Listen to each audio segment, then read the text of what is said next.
बदहवासी की हालत में उल्टा पड़ा रहा और मेरे साथ वो सब करते रहे, जिसकी मुझे कभी उम्मीद नहीं थी कि ऐसा हो सकता है, वो भी एक लड़के के साथ। नमस्कार सभी को, I am advocate Prashant, practicing Delhi high court and district court.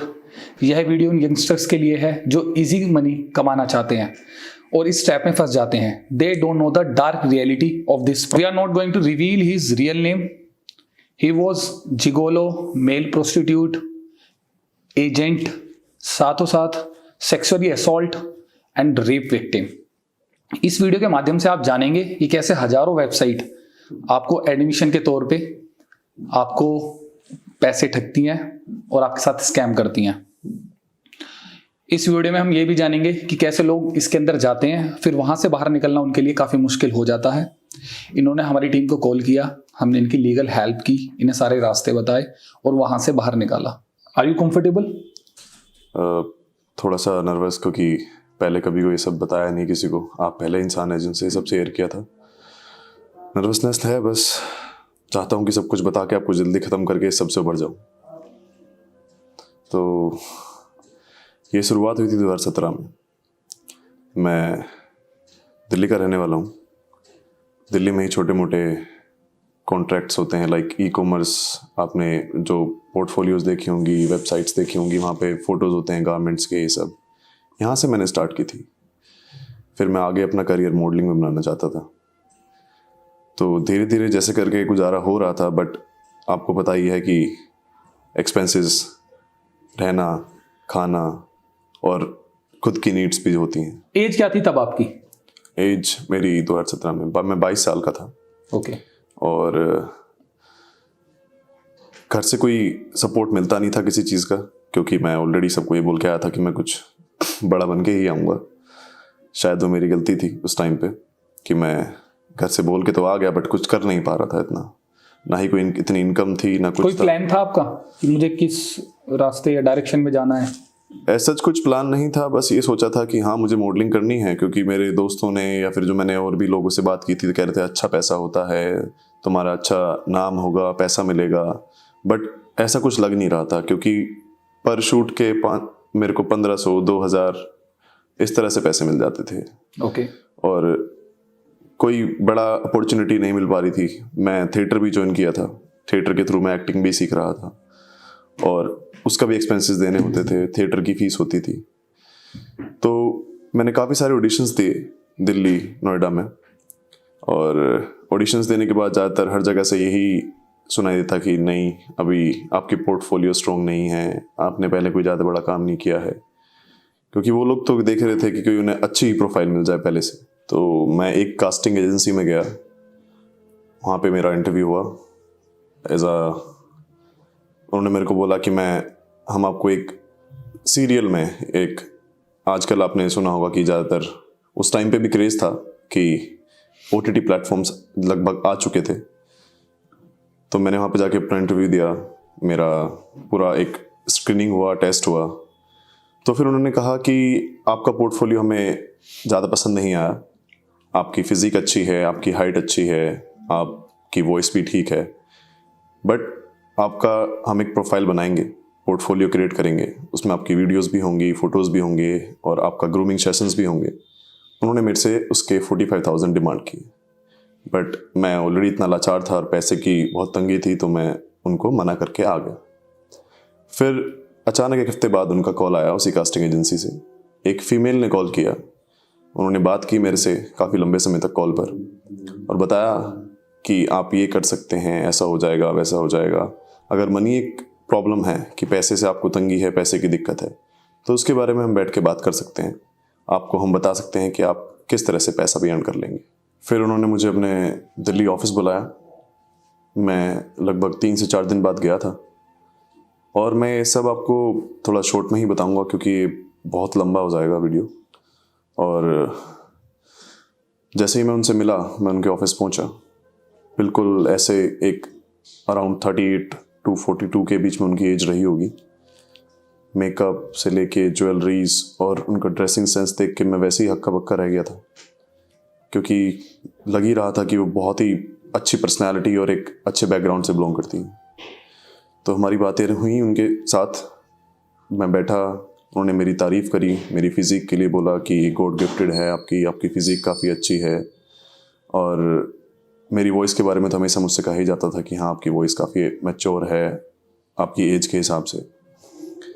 फिर उन्होंने मुझे बताया कि मॉडलिंग उन्हीं के लिए अच्छी है जिनकी अप्रोच है, जिनके पास पैसा है, और जिनके पास पैसा नहीं है, जो स्ट्रगलर्स हैं आपकी तरह। आपको एक पैसे का एक सोर्स पहले बनाना पड़ेगा। ये फर्स्ट मीटिंग में ही उन्होंने सब कुछ बताया आपको? उन्होंने मुझे बुलाया ही इसलिए था, उन्होंने मुझसे बात ही इसलिए करी थी क्या कि मनी वाली प्रॉब्लम को वो सोल्व कर सकें, और क्या पता उन्हें एक ऐसा मेरे जैसा एक आदमी चाहिए था या फिर जो उनके लिए काम कर सके।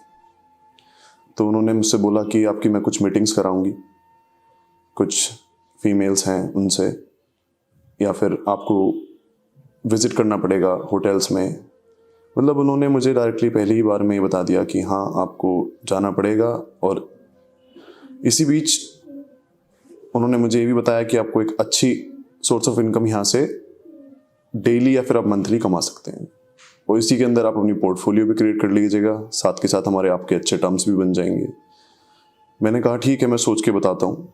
पर सोच के बताने वाली बात तो दूर रही, फिर हमारी बातें ही होने लगी, हमारी कॉल्स पे, चैट्स पे। एक तरह से हम दोनों ही एक रिलेशनशिप में आ गए। मैं उसे एक लव रिलेशनशिप तो नहीं बोलूँगा, एक फिजिकल रिलेशनशिप। ये लगभग 2 से 3 हफ्तों में ही, काफ़ी जल्दी हुआ सब कुछ। और एज भी उस टाइम इतनी यंग थी कि कोई मेरे को सामने से अप्रोच कर रहा है तो मैं कैसे ही मना कर देता। तो फिर इन द एंड यही हुआ कि हमारा इतना क्लोज हो गए कि उन्होंने मेरे को सब कुछ फिर एंड में आके ये बताया कि अब तुम रेडी हो जाने के लिए।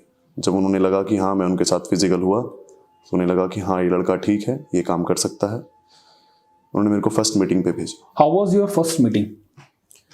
सो फर्स्ट मीटिंग ऐसी रही कि एक 5 स्टार होटल में मेरे को बोला कि आपको वहाँ जाना है। मेरे को एक रूम नंबर बताया गया, इस रूम नंबर में आपको जाना है।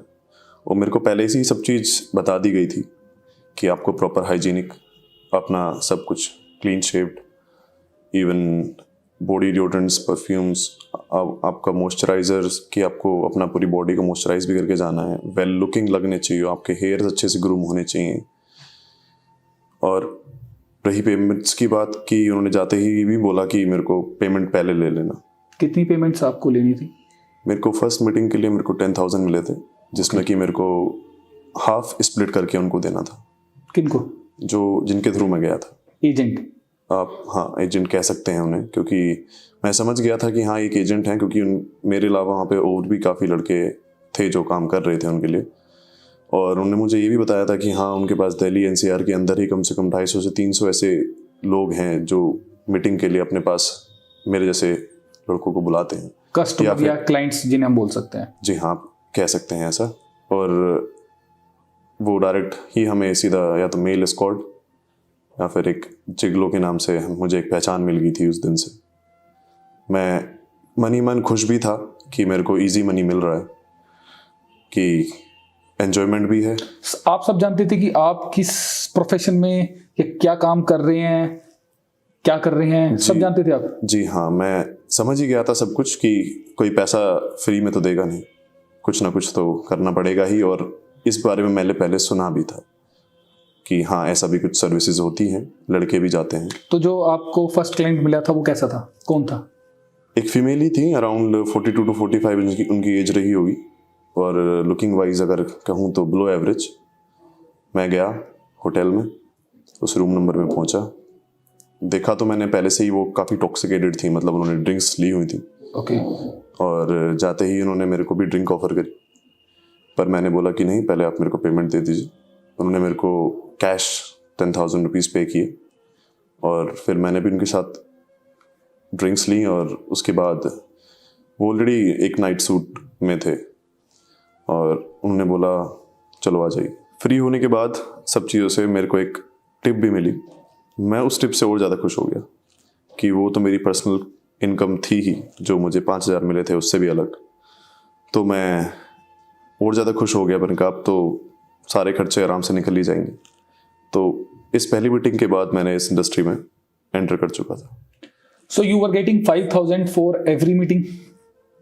स्टार्टिंग में हाँ, स्टार्टिंग में मेरे को 5,000 ही मिल रहे थे और प्लस वो टिप्स मिलती थी डिपेंडिंग कि मैंने बिहेव किया, क्योंकि मेरे को सपोर्ट करने के लिए बोला गया था कि आपको इमोशनली फिजिकली आपको क्लाइंट को सपोर्ट करना है। How many meetings in a month?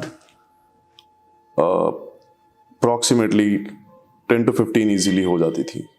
तो एवरेज इनकम एक महीने की कितनी होती थी आपकी? सर स्टार्टिंग में तो कम थी, 5,000 प्लस 2-3 हज़ार एक्स्ट्रा मिल जाते थे। महीने की कितनी हो जाती थी? महीने की अराउंड 1.5। 1.5? यस, 1.5 लाख। ठीक है, एक अच्छा खासा अमाउंट आप कमा रहे थे, इसके साथ साथ ऐसे काम से आपको कोई दिक्कतें नहीं थी? नहीं। तो फिर प्रॉब्लम कहाँ से स्टार्ट हुई? प्रॉब्लम स्टार्ट होने लगी जैसे जैसे मैं एक्सपीरियंस होता गया, मेरे को क्लाइंट भी उसी तरह के मिलने लगे, प्लस इसमें अल्कोहल तो था ही, ड्रग्स भी आ गया था। ओके। वो लोग ड्रग्स भी लेते थे और मेरे को भी। क्या ड्रग्स? Illegal drugs? जी हाँ, जैसे कि आपका MDMA, कोकेन, ये सब वो लोग लेते थे, या पार्टी ड्रग्स हो गए आपके, कुछ सेक्स ड्रग्स भी होते हैं। तो उनके साथ साथ आप भी? मेरे को भी दिया जाता था, क्योंकि मैं मना नहीं कर सकता था। मैं सर्विस देने गया हूँ और मेरे को बोला गया है कि आपको फुलफिलमेंट करना है हर चीज़ का। पहले क्लाइंट्स मिलते थे सिंगल फीमेल, बाद में वो क्लाइंट्स बढ़कर फिर मेल भी ऐड हो गए थे उसमें, कि लाइक मेल एंड फीमेल दोनों? जी हाँ। Okay, couple? जी हाँ, एक कपल आप कह सकते हैं कि कपल भी ऐड हो गया था। और जैसा एक इंसिडेंट जो मेरे पास पहला हुआ था कि हस्बैंड वाइफ थे, हस्बैंड बैठे हुए थे, उन्होंने मुझसे पहले, हमने अल्कोहली ड्रग्स किया, सब कुछ किया, उसके बाद उन्होंने बोला जाओ। वो सामने ही बैठे हुए थे। मैं थोड़ा सा चौंक गया कि ये इंसान ऐसे कैसे कह रहा है कि इसकी वाइफ सामने है और मुझसे बोल रहा है जाओ आप करिए। फिर मैंने बोला सर आपको कोई प्रॉब्लम तो नहीं है? बोला नहीं मुझे कोई प्रॉब्लम नहीं है। फिर मैंने उनकी वाइफ से पूछा कि आपको कोई प्रॉब्लम नहीं है? उन्होंने भी मना कर दिया। वहाँ पर मैं थोड़ा सा एकदम से भौचक्का हो गया कि यार ये क्या होने लगा है। ये काफ़ी टाइम बाद की बात है, लगभग 1.5-2 महीना हो गया था मेरे को ये करते हुए। तो फिर उनके साथ होने के बाद वो मेल भी बोला कि अब मैं भी ज्वाइन करूँगा। ओके जी। तो बस मेरे एकदम से ही पसीना छूटने लगा कि क्या कह रहे हैं कि अभी ज्वाइन करेंगे, क्या मतलब क्या होता है। तो फिर उन्होंने बोला कि हम दोनों ही वाइफ के साथ करेंगे। ओके। तो जैसे आप नशा करने लगे, पहले भी आप नशा करते थे? नहीं, नशा पहले कभी कभार ओकेजनली मैं कर लेता था, बट इसके बाद मुझे ड्रग्स लेना, ये अल्कोहलिज्म, अगर मैं किसी दिन कहीं विजिट पे नहीं जा रहा हूँ, किसी क्लाइंट से नहीं मिल रहा हूँ, तो मैं खुद से ही नशा करने लग गया था। ये मेरी एक बहुत गंदी हैबिट बन चुकी थी, क्योंकि पैसे की तो दिक्कत थी ही नहीं। मैं अच्छी प्रॉपर्टी लेके रह रहा था रेंट पे ही। तो क्या ये सभी सर्विस आपको होटल रूम में देनी होती थी?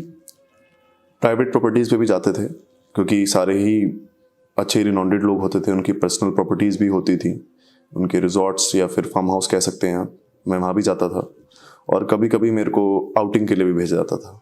आउटिंग कैसे?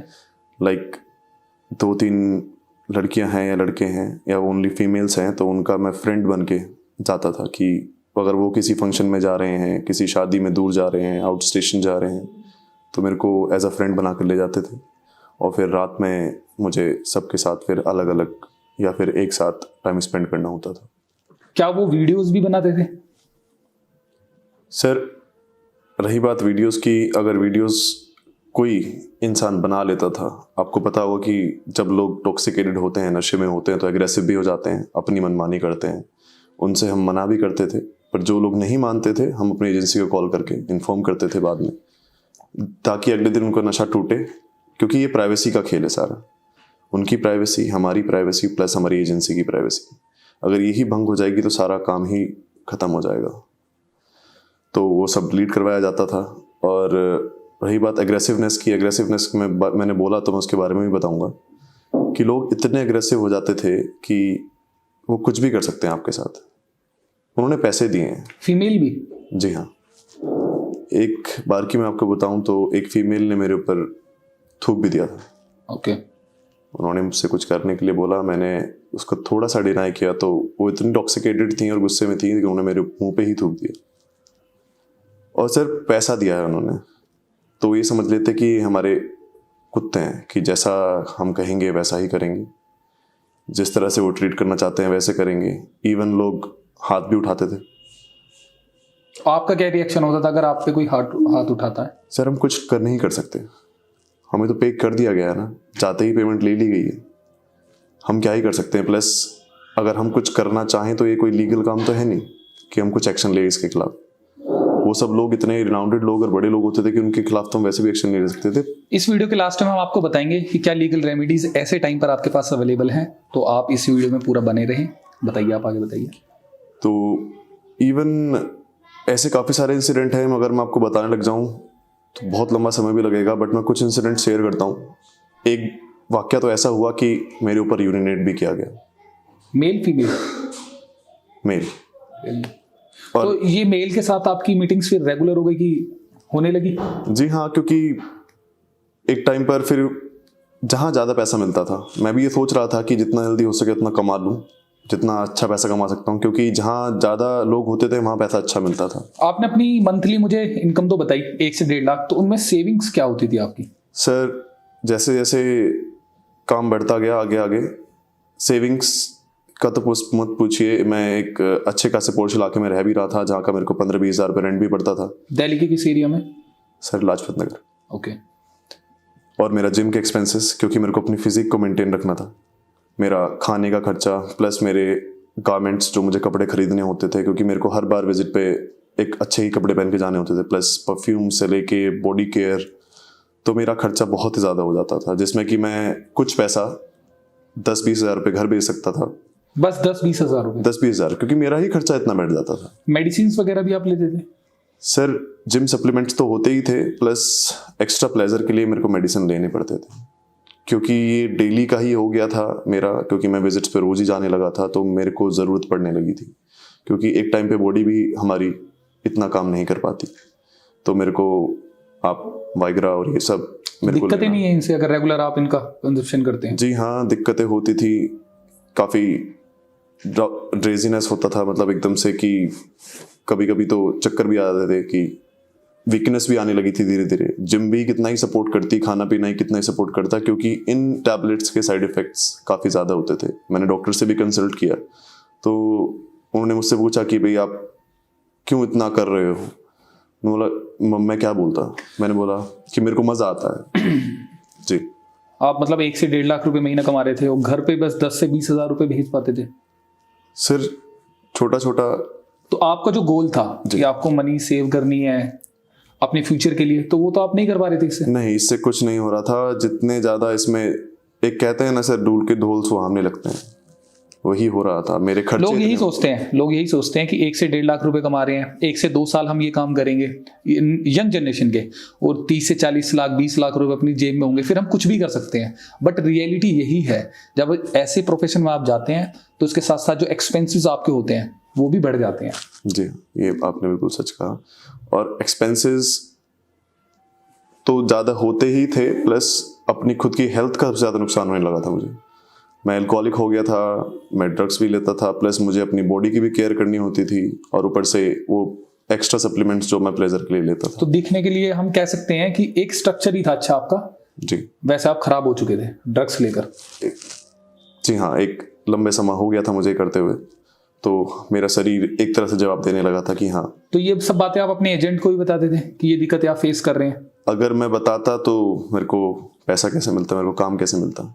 आप डिपेंडेंट काफी ज्यादा हो चुके थे? मैं इस काम पे इतना डिपेंडेंट हो चुका था कि मैं इसके अलावा कुछ सोच भी नहीं पा रहा था। इवन मैं मॉडलिंग और इन सब में भी ध्यान नहीं दे पा रहा था। मेरे को बस करियर खत्म हो चुका था, एक तरह से आप कह सकते हैं, खत्म हो चुका था। मुझे तो लगा था कि मैं ये काम करके अपनी पोर्टफोलियो बना के आगे बढ़ूंगा, बट मैं इसी में ही फंसा रह गया, यही करने लगा और इसी में ही अटक गया। और एक्स्ट्रा सोर्स ऑफ इनकम के लिए मैंने खुद की भी एक छोटी सी एजेंसी आप कह सकते हैं कि खोल दी थी। मैं खुद भी एक एजेंट बन गया था, ताकि मेरे को एक परसेंटेज और कट मिल सके। तो लोगों को आप हायर करते थे इसमें? जी हाँ। कैसे करते थे? ऑनलाइन? नहीं, ऑनलाइन तो नहीं करता था। ये आपकी मॉडलिंग एजेंसीज के थ्रू, कास्टिंग कंपनीज के थ्रू ही प्रोफाइल्स वहीं से मिल जाती थी, उन्हीं को कॉल करके उनसे काफ़ी सारी, अगर आप ऑनलाइन सर्च करेंगे जी, काफ़ी सारी एजेंसीज ऐसी हैं जो क्लब मेंबरशिप आपको देती हैं, आप उन्हें ज्वाइन कर सकते हैं। एक पेमेंट कर सकते हैं, उसके बाद वो आपको इसमें क्लाइंट्स देंगे। तो क्या सच्चाई है इनकी? सर ये सब बकवास है, ये सब फ्रॉड है, ऐसा सब? कुछ नहीं होता है। क्योंकि बिना आपको देखे, बिना आपको एक बार जज किए, बिना आपकी फिजिक देखे, आपकी बातचीत करने का तरीका, आपको कोई कैसे हायर कर सकता है? क्योंकि जो क्लाइंट्स होते हैं उनकी भी नीड्स होती हैं, उनको भी एक अच्छा प्रोफेशनल बंदा चाहिए। वो आपको पेमेंट कर रहे हैं तो वो उम्मीद करते हैं कि उन्हें अच्छा मिलेगा। जी हाँ, उम्मीद नहीं, वो पहले प्रोफाइल्स देखते हैं, सिलेक्ट करके तभी बंदे को बुलाते हैं। ऐसा नहीं है कि मुझे डायरेक्ट बोला गया और मैं चला गया। तो हम ये माने जो भी ये ऑनलाइन वेबसाइट्स हैं ये सब फेक हैं? जी हाँ, जो आपसे पहले पैसे ले लेते हैं? ये आपसे पहले पैसे लेंगे। और मैंने भी देखी हैं ऐसी वेबसाइट्स कि आपको ये बोला जाएगा कि आपको एक आईडी दे दी जाएगी। ऐसी कोई आईडी नहीं होती है। आपसे बिना मिले, बिना पहचान करे आपकी आईडी बना देंगे। जी हाँ। 5,000 रुपए एज अ क्लब मेंबरशिप आपको देने हैं। ये सब फेक है, ये बिल्कुल फेक है। इस पे कभी भी आप भरोसा मत कीजिएगा। तो यंगस्टर्स के लिए मैं ये मैसेज देना चाहता हूँ कि ऐसी वेबसाइट्स जो ऑनलाइन अवेलेबल हैं, जिसमें आपको ऐसे झांसा दिया जाता है कि आप मेंबरशिप ले सकते हैं, इसके बाद हम आपको क्लाइंट्स देंगे, वहाँ से आपको 10 से 20,000 50,000 रुपये आप कमाओगे, तो ये सब फ्रॉड है। और इसका होता क्या है कि आप इसी कंप्लेन भी नहीं करते, आप शर्माते हैं कि मैं अब कंप्लेन करने जाऊंगा तो मैं क्या बताऊंगा, इसलिए लोग छिप जाते हैं, इसका कुछ बताते नहीं हो। ये फ्रॉड भी 5,000 10,000 रुपये का होता है, इतना बड़ा फ्रॉड नहीं होता कि आप पुलिस के पास जाएं। कितने साल आपने ये काम किया? अप्रॉक्सीमेटली 4 से 5 साल। तो इन 4 से 5 साल में कितनी सेविंग्स आपने किया? सेविंग्स तो बस वही हो पाई हैं जो मैंने घर भेजी हैं, जो कि अराउंड होंगी मैक्स टू मैक्स 7 से 8 लाख रुपए। बट मैंने खुद के ऊपर, खुद के ऐशोआराम के ऊपर बहुत ज़्यादा खर्चा करा है, जो कि जिसकी वजह से मैं कुछ नहीं बचा पाया। अगर देखा जाए तो अगर मैं किसी और प्रोफेशन में होता तो आज मैं एक अच्छे खासा नाम भी होता, एक जॉब सिक्योरिटी होती और घर वाले भी खुश होते और मैं भी एक मार्केट में, सोसाइटी में खड़ा हो सकता था। आज मेरे को ये डर लगता है कि कोई मेरे को कहीं पहचान ना ले, क्योंकि मैंने most of the India travel करा। सबसे पहले स्टार्टिंग में दिल्ली ही रहता था, फिर बाहर हर जगह आना जाना, और 5 साल एक बहुत बड़ा टाइम होता है। मेरे खुद को शर्म आती है कोई मेरे को पहचान ना ले। खैर, इस बात से इतना डर नहीं लगता कि कोई पहचान ना ले, क्योंकि वो लोग भी अपनी आइडेंटिटी छुपाना चाहते हैं। तो आप ये 1 साल में भी तो कैलकुलेट कर सकते थे कि आपकी क्या इनकम है, क्या आप कमा पा रहे हैं, क्या खो रहे हैं। तो आपने ये 4 से 5 साल क्यों लगाए इसमें? इसके पीछे तो एक काफ़ी बड़ा रहस्य भी है। वो जो हमसे बातें करी जाती थी स्टार्टिंग में, जब मैं फर्स्ट टाइम मिलने गया था उन लेडीज से, तो उन्होंने धीरे धीरे करके मेरे बारे में सब कुछ पता करा। जो आपका एजेंट थे? जी हाँ, मेरा फैमिली, मैं कहाँ रहता हूँ, क्योंकि उन्होंने तो मेरे से रिलेशन बनाया था और मुझे ये लगा था कि वो एंजॉयमेंट के लिए बना रहे हैं, बट उन्हें मेरे से इन्फॉर्मेशन निकालनी थी, सोर्सेज निकालने थे कि मैं कहाँ रहता हूँ, क्या करता हूँ, मेरे पेरेंट्स कहाँ हैं, कौन कैसे।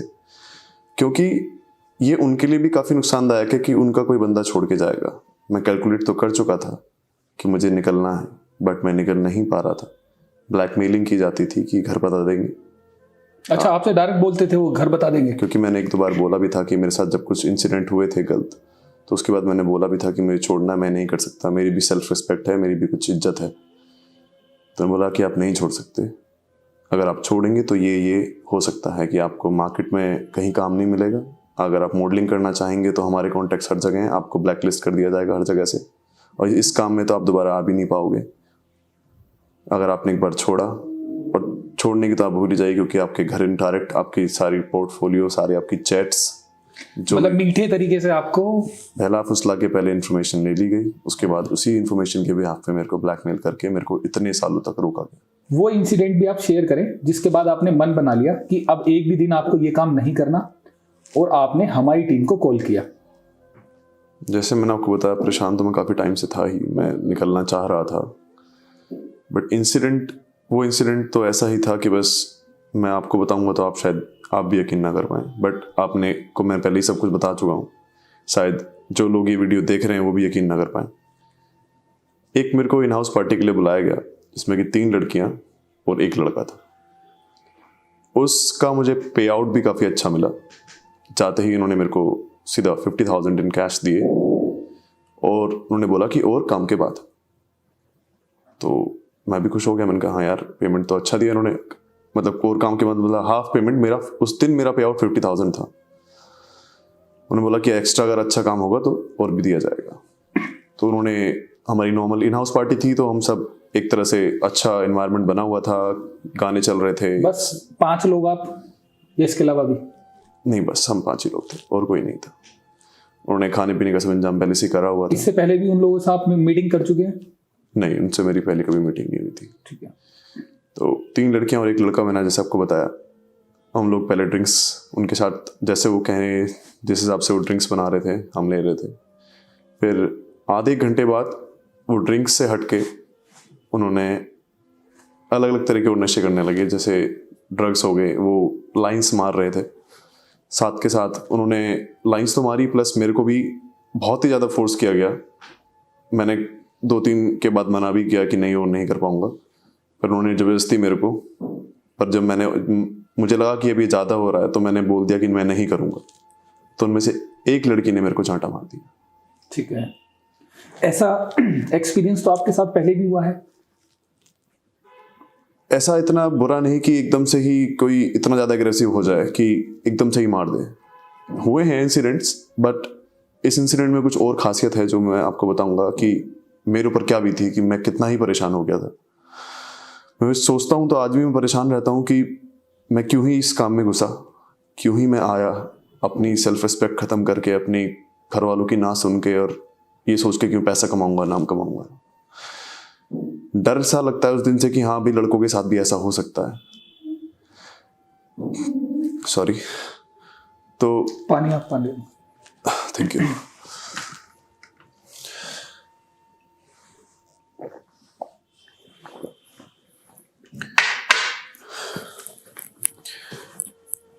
तो हुआ ये कि जब उस लड़की ने चांटा मार दिया तो मैं मजबूर हो गया कि अब तो करना ही पड़ेगा। ये लोग अगर एग्रेसिव हो गए, नशे में हैं, तो बहुत कुछ गलत भी हो सकता है।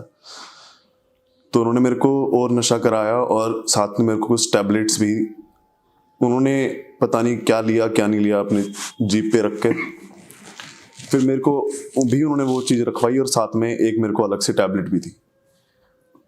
बोला कि ये प्लेजर के लिए है, प्लेजर के लिए है, तुम अच्छा परफॉर्म करोगे।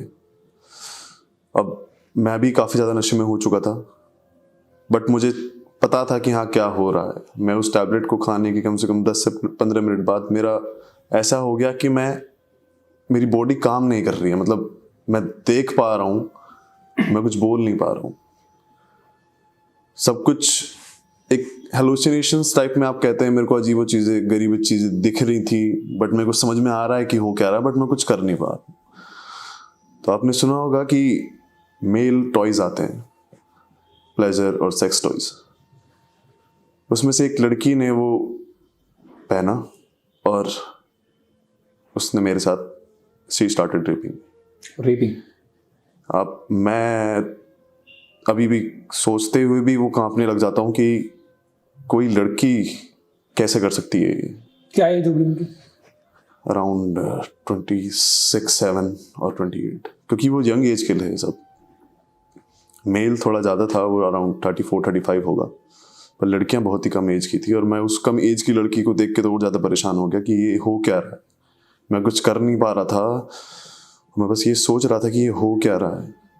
पहले तो वो लड़की उनमें से एक जिसने मेरे साथ ये करा, फिर बाद में वो लड़का भी, जो मेल वहाँ था जी, उसने भी मेरे साथ। और ये प्रक्रिया कम से कम 2 से 3 घंटे तक चलती रही, और मैं बदहोशी की हालत में वहाँ पड़ा रहा और कुछ नहीं कर पाया, चाहते हुए भी कुछ नहीं कर पाया। आप चिल्लाए नहीं?